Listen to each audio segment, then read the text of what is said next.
Hello, everybody. My name is Bruce Montgomery, and this is my colleague, Tracy Priest. Hello, everybody. And we're with The Road to Retail. On our podcast, Tracy and I hope to offer tips, insights, ideas, and examples for how small, emerging, and challenger CPG, consumer packaged goods, brands can build their business. Everything from determining if you're ready to grow, where to start, how to prove it online, or how to go about securing distribution at a national retailer, driving your business through to the end consumer, or how to go about finding an investor if you're ready for that aspect. Bottom line is we would love to help you be successful by highlighting the many important aspects of this journey to establishing and growing your brand. Tracy and I have been doing this a long time. We've made a lot of mistakes, and we've done a few good things, so we're here to help you. Please follow our podcast on iTunes or Spotify, leave us a review, and consider sharing the show with a friend or colleague that may benefit from the content. Tracy? Bruce and I have been involved in consumer packaged goods commercial operations roles for over 30 years. We define commercial operation functions relating to sales, marketing, trade marketing, broker and distributor management, agency selection and management, new product development, brand acquisition and divestitures, and customer management. We also invite on our episodes friends and former colleagues from all aspects of the Road to Retail process to come on the show and offer their opinions and experience. Again, we encourage you to subscribe to our iTunes or Spotify channel at Road, 2 Retail.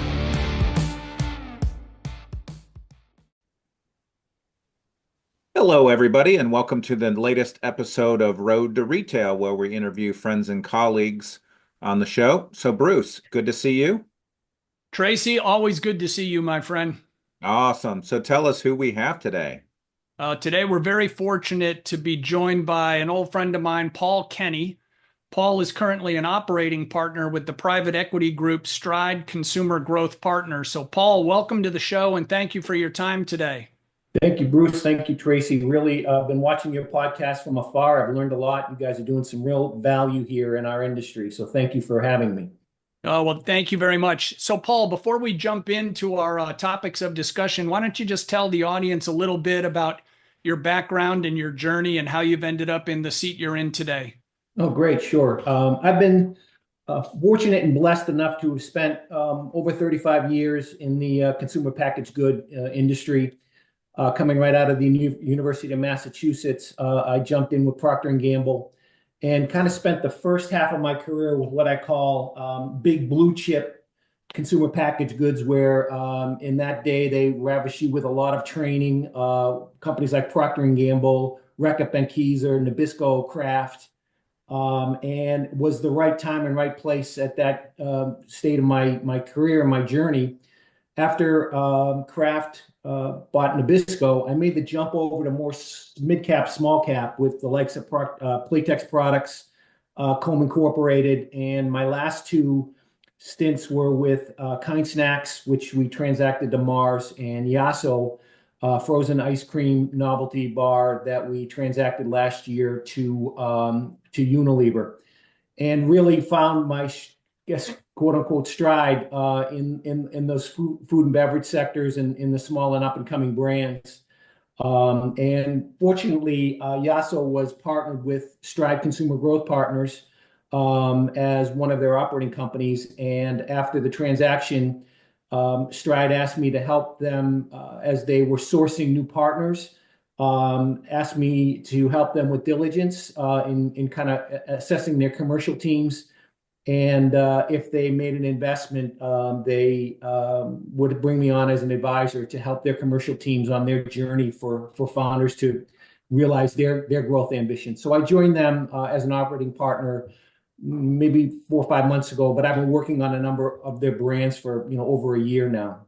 Stride's interesting. They're out of Boston.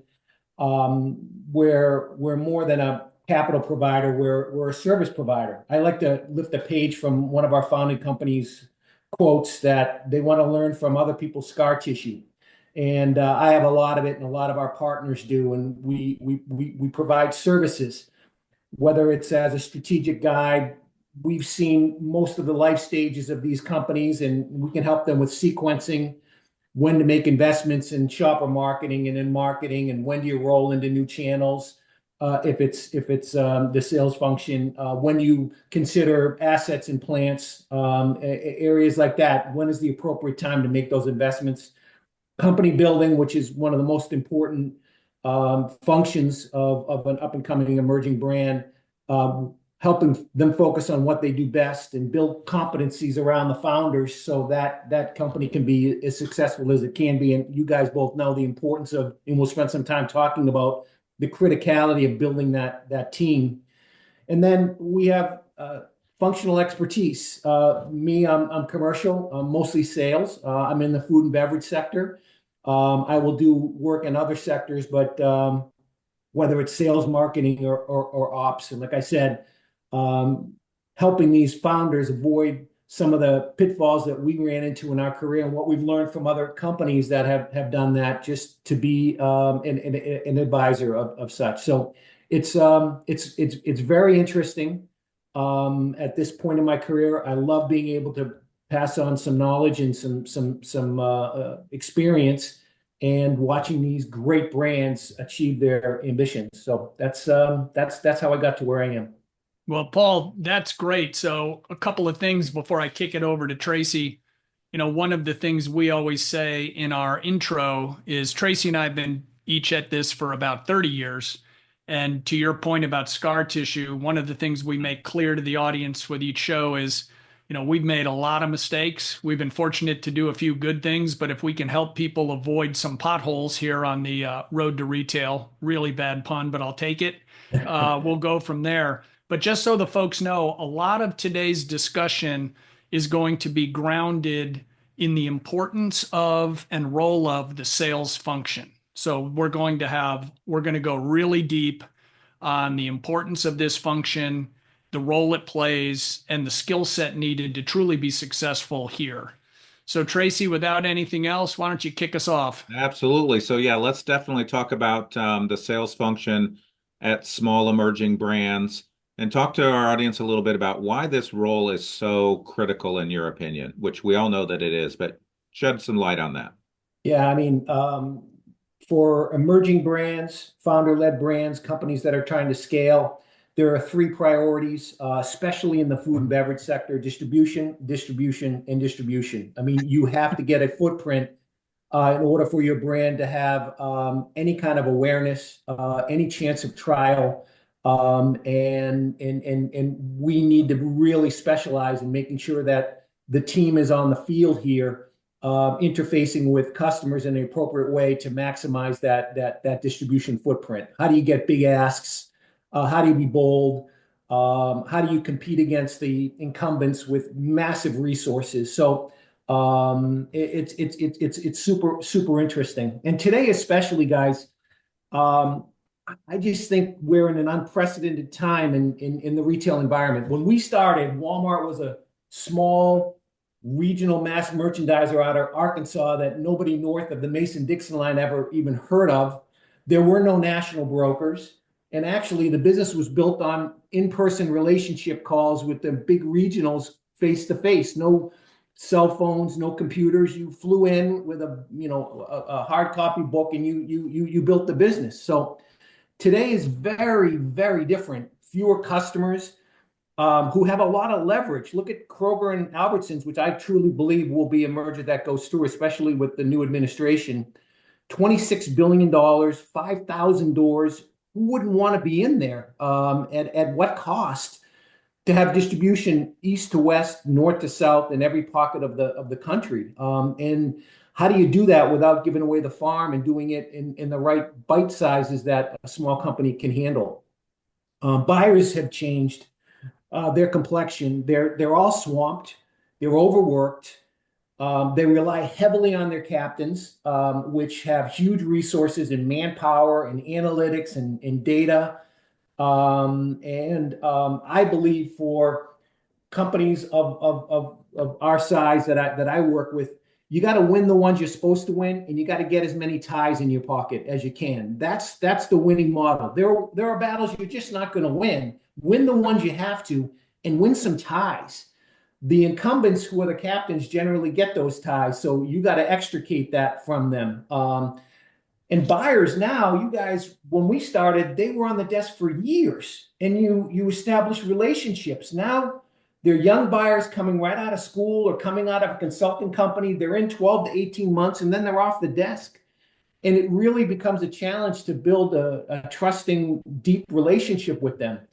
So it reinforces the criticality of what I call account penetration, vertically and horizontally, right? Vertically, try to get above the buyer to the VP and the DMM. They're generally in those desks a lot longer, years, many years. They have a sense of the business, and they're decision makers. Penetrate the account horizontally through the other functions, whether it's the marketing function, the operations function, the finance function. You need to be heavily embedded in this customer with as many touch points as you can, because you're moving so fast and the bodies change. You need to be really close to that customer. And today, I think buyers they're more analytical than instinctual. They rely more on data than probably experience, because they haven't been in the chair as long as maybe they'd like to be. Line reviews, you're lucky if you get 45 minutes. You're blessed if you get 45 minutes. Generally, it's 30 minutes. Sometimes once a year, you get a meeting with the buyer, because the buyer has 50, 60, 70 manufacturers, sometimes hundreds, that they need to see. And you give your 15-page line review. They take the last page, I call it a dog ear, where they just twist it and they hand it to the captain, and it goes into the gauntlet, the sausage maker, and you don't know where they are in the decision making. And if you wait till the mod's decisions have been made and you're not happy with them, good luck trying to reverse that. That is done. Yeah. So all of these require a certain attribute of a sales leader and a sales team in order to be successful, because of the speed at which these emerging brands are operating at, the pressure that they're operating under, the resources that they have and don't have as compared to the strategic competitors. They're at a disadvantage. So one of the most important things that I do, and as you guys have seen through your experience, I got a sense for the kind of talent that you need to bring in and when, in order to optimize the chance of that brand getting the footprint that you want and frankly probably deserve, right? Yeah. I'll take a breath there, but that's a lot I just dumped on you. No, it's all good. And I will just confirm, the retail landscape, and we've all been doing this 30 plus years, has dramatically changed. Dramatically. Hey, Paul, take 1 second, please, and tell the audience what you mean when you say the captain. Yes. So there's 3 levels of engagement that a manufacturer, well, there's 4. There's no engagement, but there's 3 levels of engagement that exist that you have a chance to influence and help champion and shepherd your brand. One is as a advisor, where you provide insights and experience in the category and where it's happening and what the consumer macro trends are.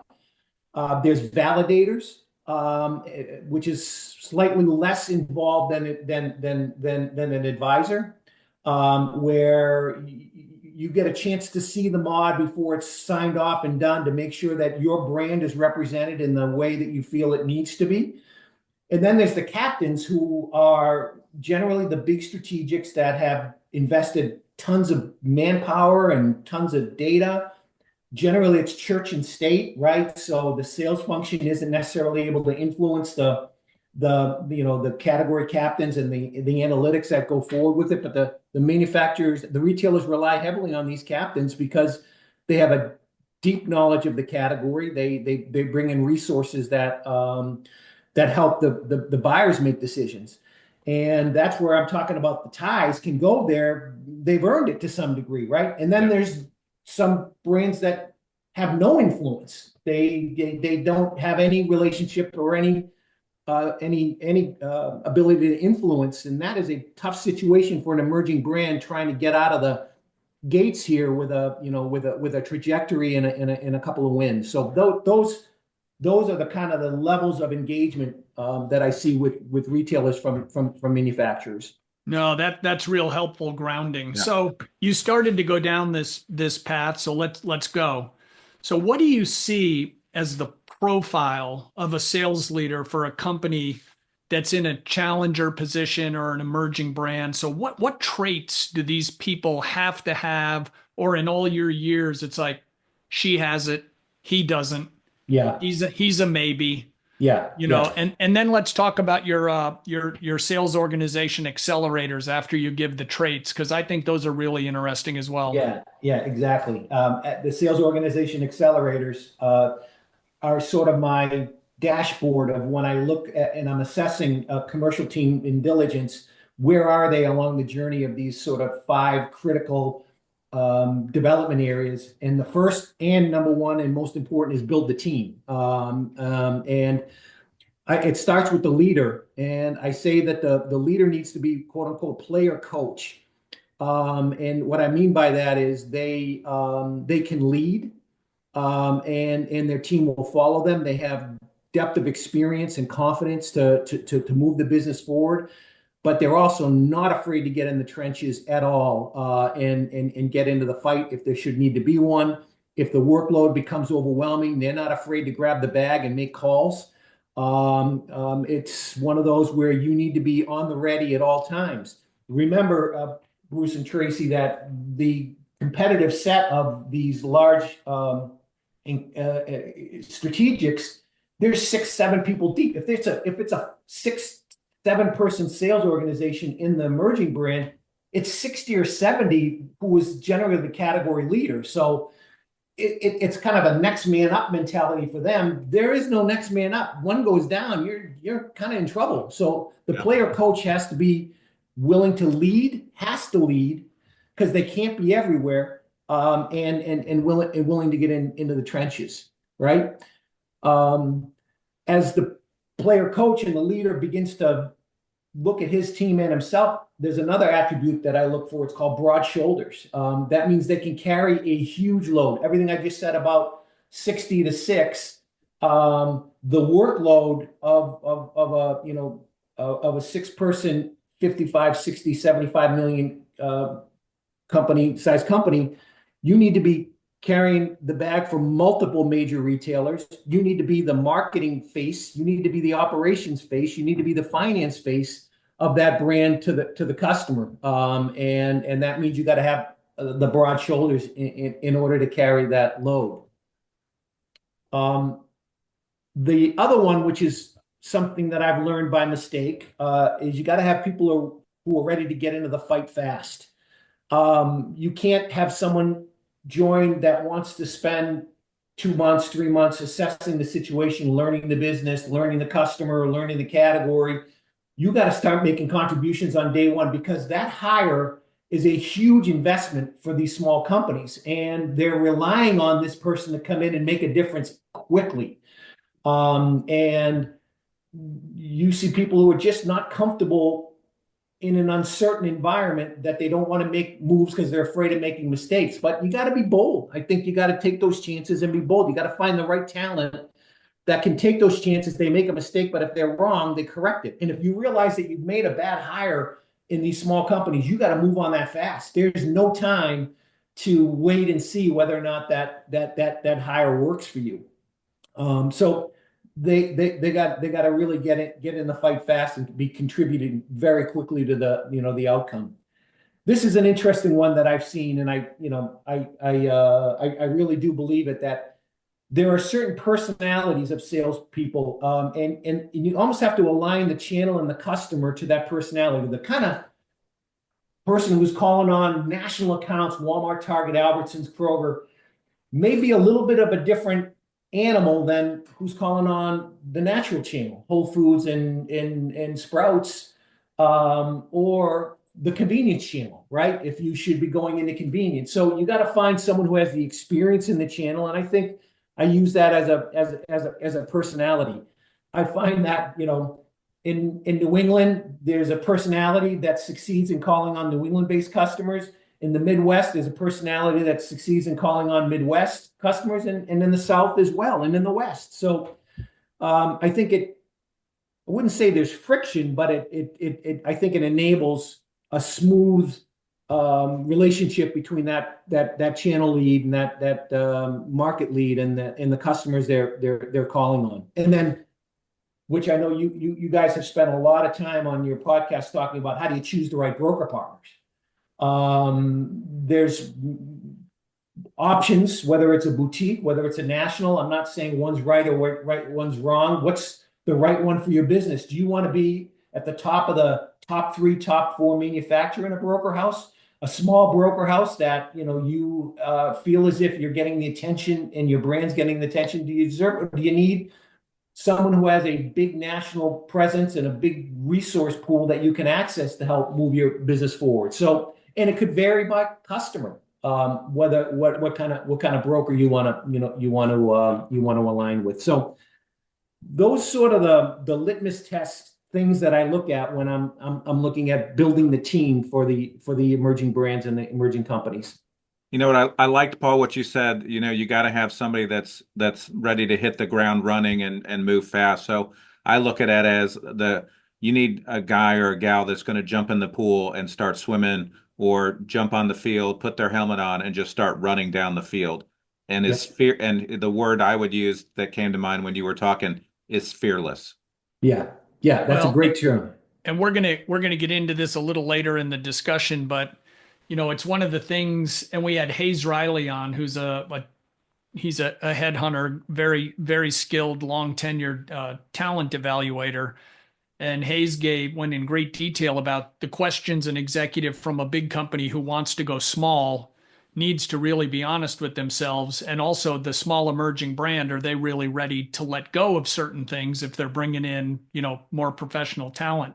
But yeah, I mean, people coming from the giant companies, the senior leaders, you're not making profound comments, looking at PowerPoint and drinking coffee all day. Yeah. I mean, you're loading the rifle and heading out down the trail. Yeah. To go see what's going on. You're exactly right, Bruce.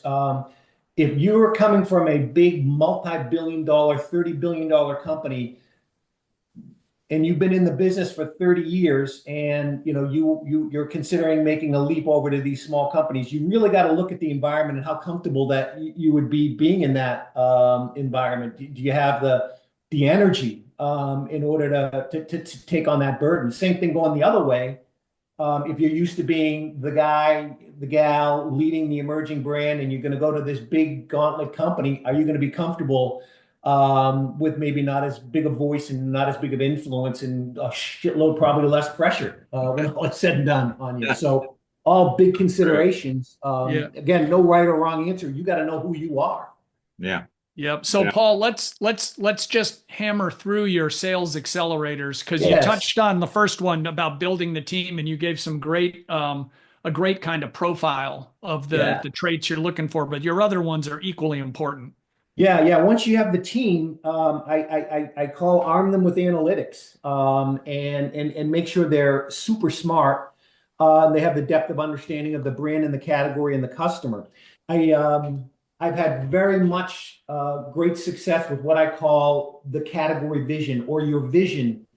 And I'll use this saying that I use: you lead your customer to your brand, not with your brand. And what I mean by that is, I have seen it over and over again where the line review is my next assortment of flavors and pack sizes and multi-packs and whatever it might be, new platforms, which is really interesting. And the buyers need to see that. But we talked about account penetration. When you get to the VP DMN level, they're really not as interested in the next, banana strawberry flavor that you're coming out with. They're interested in, where is this category going, and where can I capitalize on my investment of footprint and real estate in it? And that's through the category vision.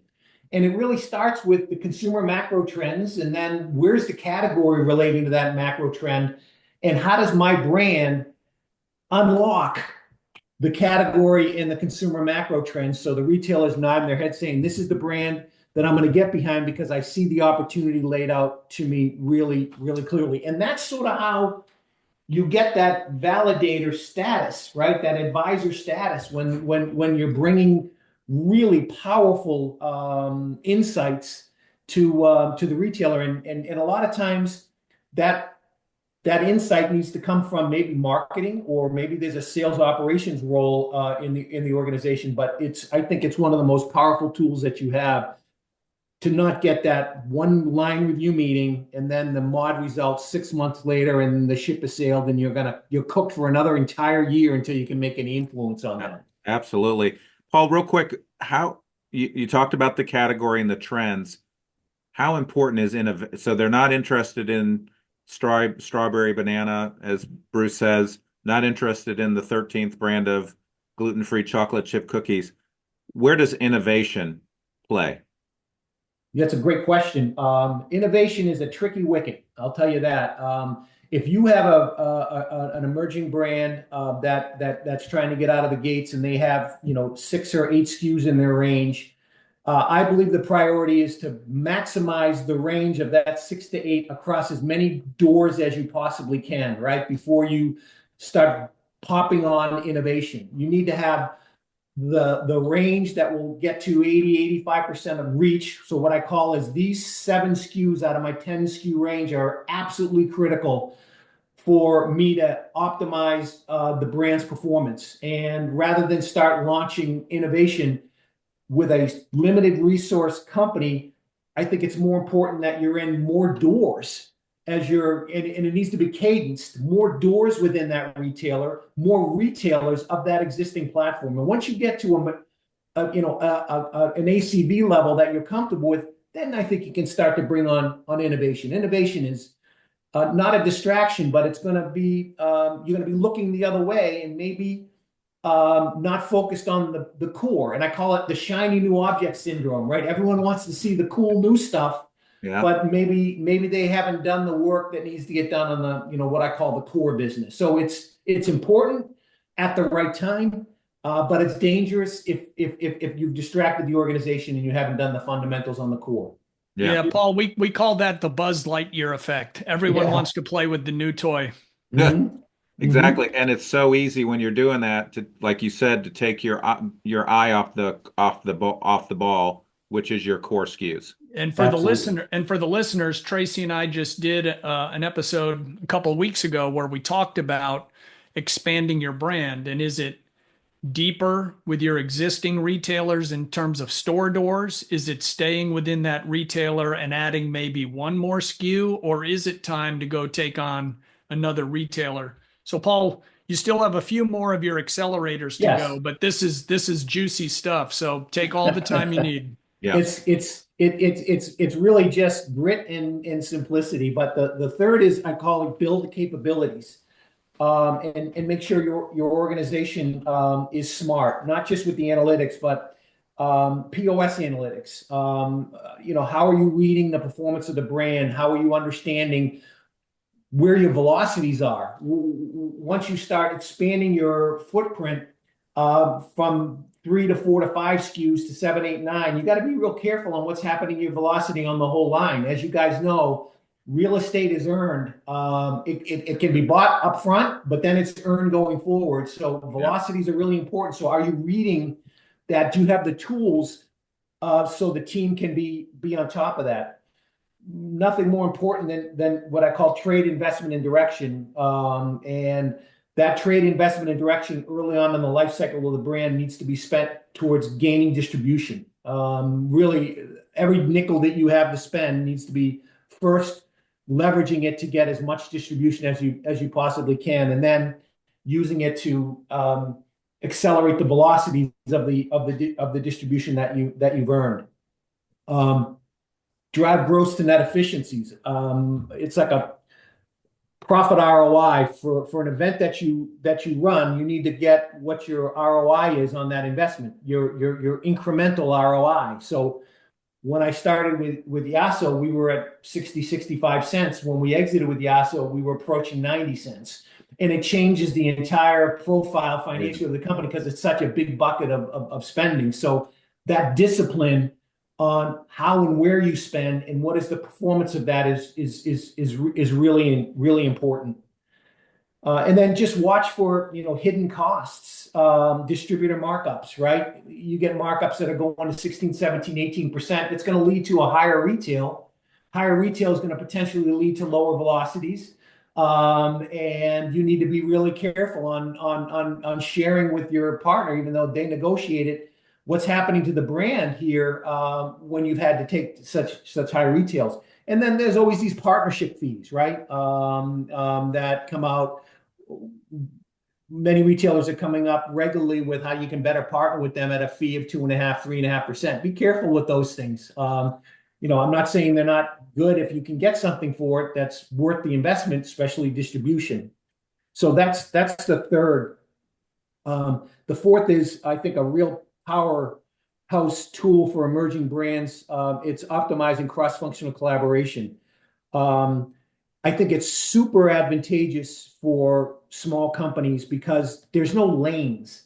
The functions, sales, operations, finance, marketing, they have to work together closely, very closely, and harness that agility, that entrepreneurialism, that energy, and use that with your retail partners. Like I said, you need to be the face of so many functions in a small emerging brand company that you can really have an advantage when you're really understanding what the needs are of your partners cross-functionally, and how to leverage that. Things like IBP and SNOP are platforms that facilitate that level of communication. And we don't need to get, that's a whole show for another time, but the value of that, I think, is at the right cadence is a critical functional investment. And just weekly connects, making sure you're communicating on some common cadence. Get them out to the stores, called walk on the tiles. Nothing's better than being out at retail, looking at the shelves, seeing what's happening with your brand and what's happening competitively. Reading data is one thing. Seeing it in action is a whole nother. Maybe once a quarter, take the cross functions out and share with them what you're seeing and hearing. And the last is build a culture. It's really important for small companies. You're working harder than you can possibly imagine. Develop clear values and celebrate them. At Yasso, we had what we call value champions. We had the 5 values that we want to be expounding here as a company, and we celebrated them with value champion of the quarter, value champion of the year. And it was an honor when you won that. Same thing at Kind, we called it Kindos, right? And that was a big honor at the end of the year, the national sales meeting. We would award the recipient that Kindos of the year. So it's a big deal. Career clarity. We're not these big companies that have huge off ramps and on ramps to the next level of job, but make sure you're communicating why are you having such a great experience. You're actually many times in an environment where you're making so many important decisions that you would never make it at maybe a much bigger company. Yep. The value of the equity, which is a real value of these small companies. Generally, equity is given to the organizations, and deep down, understand what you're working for, and you're an owner. In my experience, my best experience is when you've been through the journey with an emerging brand that over the 3 to 5 years you're building it, you're scaling it, you're reaching your growth ambitions, and then you transact and you share in the wealth because you were part of what drove them there. So you build the team, arm that team with analytics, build the team's capabilities, optimize cross-functional collaboration, and really celebrate the culture. Those are what I'm not splitting atoms, but they're the basics that are so important for companies to be successful, I think, especially emerging companies. No, those are all great. And like you said, not splitting the atom, but it's amazing how many people forget the simple stuff. Yeah. Tracy? Yeah. So, Paul, talk to us about when a small emerging brand founder is ready to bring on a seasoned sales guy. So, what kinds of things does that founder need to look at that they're going to have to give up? Is that equity, decision making, you know, handing over the reins to lead the team? So, talk to us a little bit about what that looks like. Yeah, and I got probably more experience of it on the operating partner side, maybe than elsewhere. Although I've worked with many founders. I think once the founders have made the decision they want to bring on a sales lead, the business is at a hyper growth state that they need help, right? And not that the founder isn't great at sales, but I think the founder needs to understand you're bringing on this sales lead to help you drive that function. And these founders are very special, dynamic individuals that have talents that you can get them to focus on we call them superpowers, right? What are the things that allow them to make your company as successful as it can be? Not necessarily carrying the bag at, a customer. There are other things that founder can be focused on that are going to be potentially better uses of their time at that stage. So allow the sales lead who you've hired and you've made a big investment for, build that team and take ownership of it and run that function, rather than duplicative work and potentially conflicting work. And that can be hard. At that point, the founder needs to decide, not just for sales, for if they're bringing in a CEO or president, where are they in their life cycle, and why are they making that decision? But let the people you're hired do the job you hired them for. They're probably really aptly suited to do it. Good insight. Great insight. Bruce, anything to add? So Paul, let's cook on this a little more from the other angle. What do you think a sales leader moving from a large company down to a smaller one really needs to understand? You talked a little bit about that. This isn't an environment where you want to learn the business for 6 months or look at PowerPoint and drink coffee all day. But what are some of the things that these senior men and women should really look into their own, soul and say, am I ready to do this? I haven't been to Bentonville, Arkansas in 10 years. That's the player coach, I think, mentality, Bruce, more than anything, that you need to be in Bentonville, you need to be in Minneapolis and in Boise and in Cincinnati, and you need to be contributing, not sitting on the sidelines observing, and your team needs to see that. I was having this conversation. Oh, we had this conversation before we came on live. You got to go deep, right? You got to go deep. You got to know your business. You got to know the depth of your business beyond the highlighted aspects of it. And I've seen a lot of sales leaders coming from big companies that haven't had to go deep because they got 10 analysts that work for them that do all the work. You're the one that's probably doing a lot of the hunting and pecking and going into IRI and Nielsen and doing the trade and the analytics. So you got to not be afraid to get your hands dirty and get in the trenches. I think that's probably the most important thing in that transition from a big company to a small one. Awesome. Makes sense to me. You and I, Paul, have both, and Tracy, we've all done that. Gone from big to small, and suddenly it's like there is no corporate travel. There's no one to put your expense report together. There's no one to build your deck. Right. And with the team that's small, there's really not time to have a 2-year performance improvement plan. It's like, Bruce, you're in or you're out. Exactly. This isn't a training ground. Correct. Yeah. So to that end, so when you've got a small emerging brand that's really scaling, growing really fast, what does that sales leader really have to get right and really be on top of? Talk to us a little bit about maybe, is it forecasting? Is it building the team? What do you just got to get right or you're sunk? Yeah, I tell you, I don't like to undercommit and overdeliver, but on the other side, to overcommit to your retail partners and underdeliver is not a good thing, right? No, That's a really bad thing. Bad. Know your capabilities. Lean in, be bold, but be able to deliver on what you're being bold on, because you may not get another conversation. think about the pressure these buyers are under when they decide that they're going to forfeit this much real estate for, a big existing true tried and true brand, and they're going to move it to you. They've put a commitment of trust in you, and you need to deliver on that. And things happen, right? Things happen that you can't control. The minute you know something, be transparent. Boy, did we learn that in COVID, right, guys? I mean, the trade just wanted to know what was going on, right? I got that. I understand it's bad news. I know it's coming. I'm not going to kill you. I just need to know. Don't be hiding it from me. And those brands that were the most transparent during COVID, despite having the news I was bringing on a daily basis, I didn't sleep for 3 years, but you had to deliver the news. Or you lost that trust, right? And when you come out of the crisis, they'll remember who was there and transparent and who was honest. So I'd say don't overcommit. And in the event that something goes sideways, be transparent and communicate it quickly, not only with the trade, but with your cross functions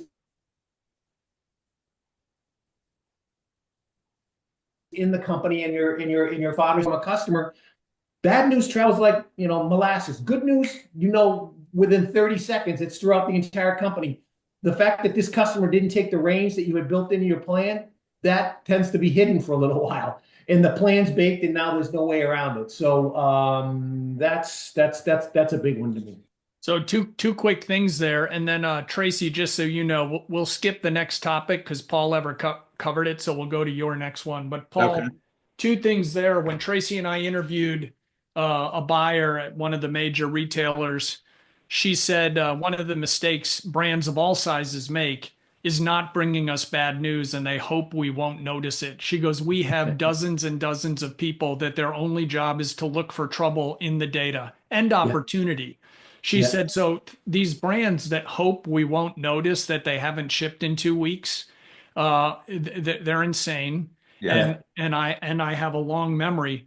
The other thing is something my father, he must have told my brother and me dozens of times. He said, boys, always tell the truth. It's the easiest thing to remember. So when things go wrong, I remember one time we were working with a brand, and the head of sales flew to Walmart to deliver bad news face to face. And that scored that person big points that they didn't hide from it or just send an email, because they were close to having their planogram set. And I think they actually survived by being honest and investing the cash to go out there and, take it like a grown up. Okay, Another Tracy. Great story, Bruce. That's a perfect example of being a player coach. Don't delegate the bad news to the guy on the ground and wherever you're going. Go there, take that pressure off of them, right? Take that pressure off of them and put it on you. Think about the respect you'd have as an account handler if your boss is going to fly in and deliver the bad news along with you. Changes everything. Changes a trust factor that you need to have in small companies. Yeah, absolutely. So, Paul, talk to us a little bit about what is the biggest struggle you think a senior sales professional has going from a big company to a smaller brand? What is the biggest transition that they struggle with? I think it's as we talked, it's getting into the weeds, getting into the details, understanding the nuances of the business at a hyper detailed level. Being willing to be bold, and you're being hired to make decisions with probably not enough information and never enough time, but the decision needs to be made, and you need to feel as if you're confident enough that you can make it, and don't be afraid of it. It can be very unsettling to do that. Bigger companies may have a lot more data, may have more time, they may have more resources to navigate that, where small ones, you just don't. Yeah.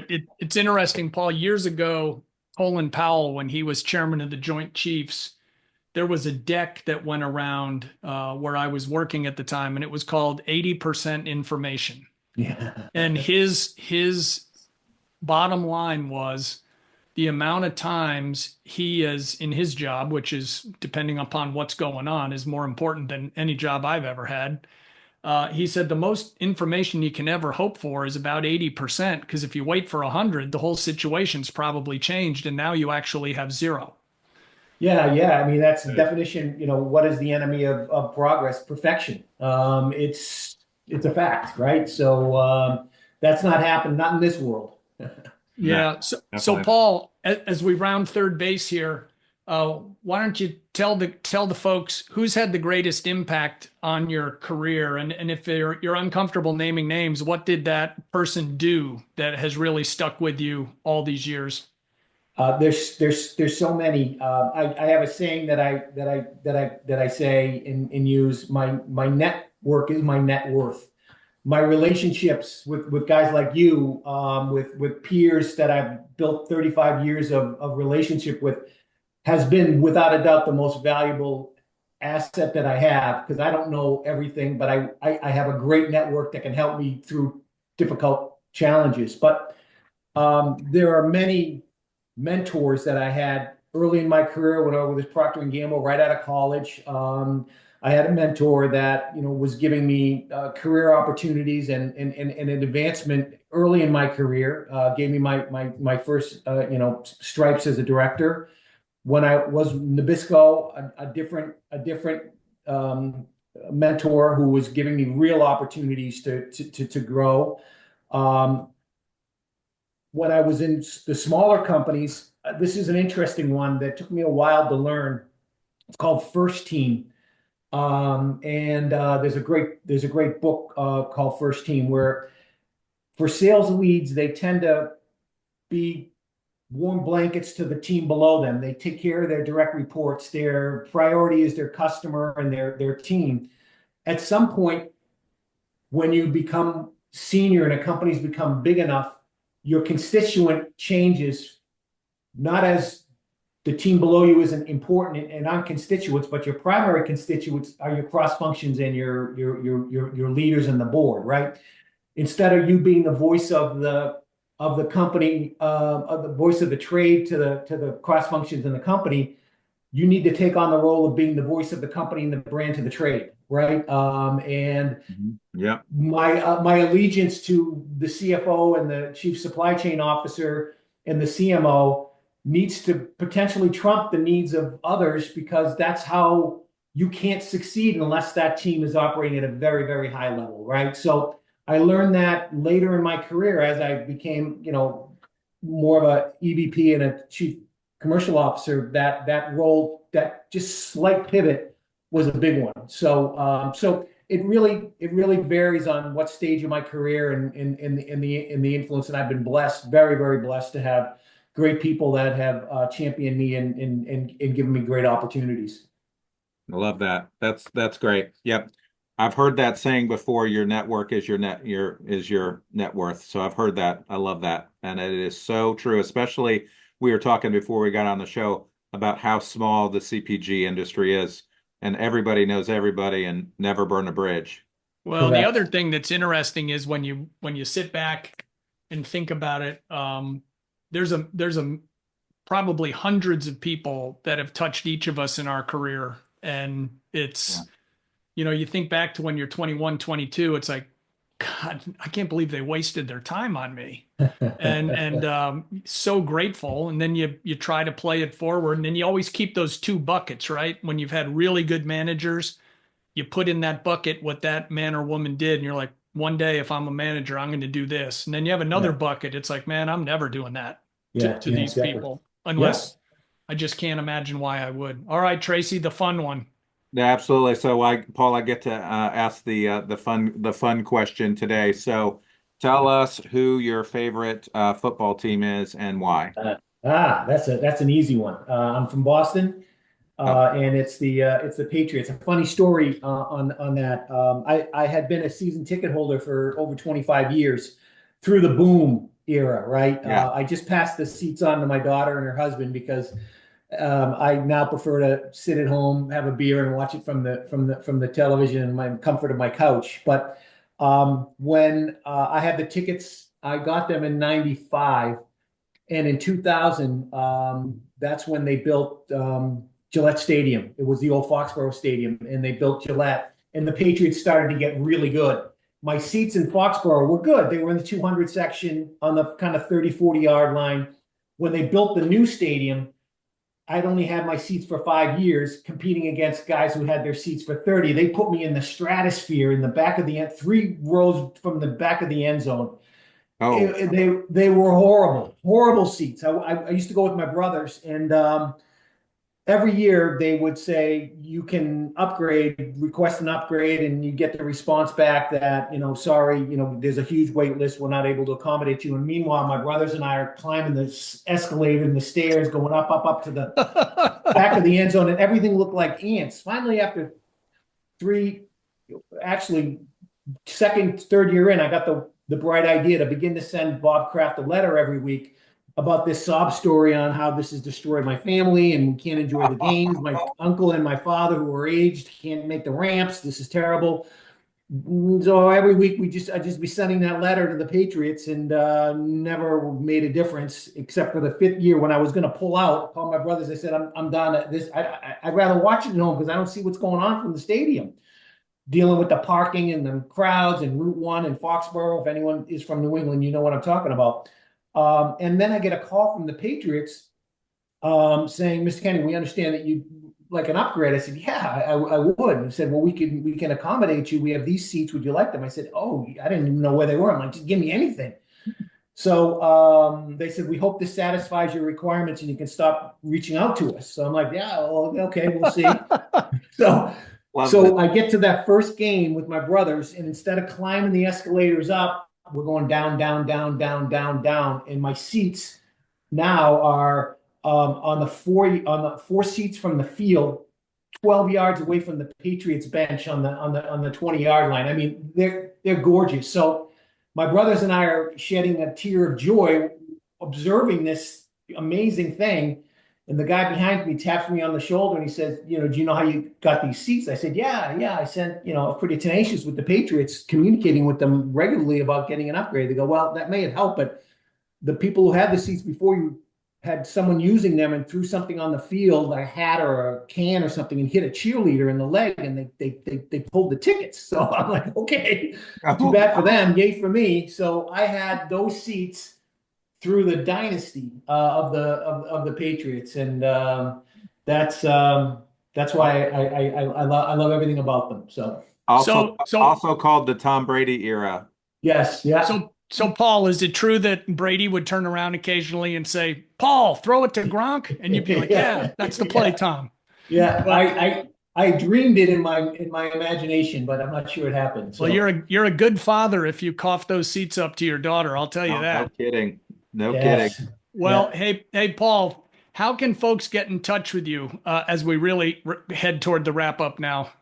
Yeah, anybody who wants to, get any more insights, you can reach me at my Stride email, paul@strideconsumer.com, or Paul Kenny 1775, pkenny1775 at yahoo.com. Happy to take any emails and exchanges that you might feel is useful. Well, that's great. Okay, Tracy, the big finish. Absolutely. Well, Paul, fantastic discussion today. Love talking sales. Love talking football, even if it is the Patriots. I'll give you that.